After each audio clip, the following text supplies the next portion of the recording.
it's an easy defense to avoid it, right? To say, it's not for me, I'm not good at it. I'm bad with money. I'm bad with money, I'm not good at it. Yeah, you hear that all the time. But actually, I challenge that, and I say, okay, when you say what do you mean that you're bad? Well, I don't really understand the whole kind of pension thing. Oh, okay. So you feel you don't understand pensions, and what else? And they're like, well, I'm good at budgeting, but, I just don't understand investments. And I'm like, okay. So as you kind of try to unpick that, you get to a point where you're like, this person isn't bad with money. They actually don't know enough about investments and would like to learn a bit more, go and find out more about it.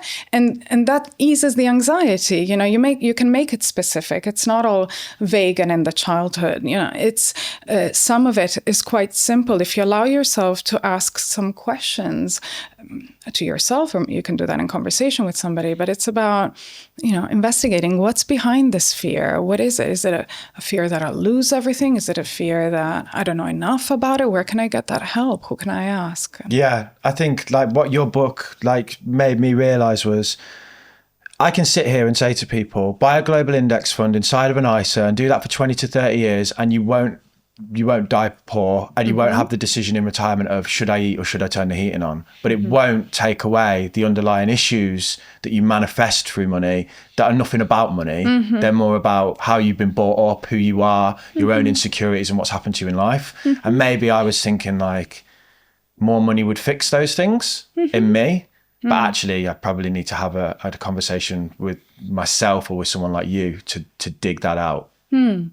Well, and that is a common belief for people, that money will fix whatever it is, the conflict in the family, or it will make me feel more worthy, or finally my dad will take me seriously, or whatever it is.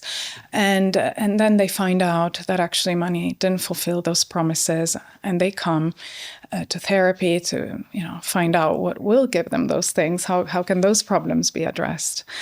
But yeah, there's a lot of illusions that get attached to money, and it's quite disappointing to find out. And there's cases in the book of clients that come because they have no more space on the wall for their achievements, and actually, despite all the wealth, they're still unhappy, and that's a difficult place to be in because it carries a lot of shame. So there's a lot of kind of wealthy people who might struggle with money issues and not feel like they can talk about them, because aren't you supposed to be happy if you Everyone's telling them they're living the dream.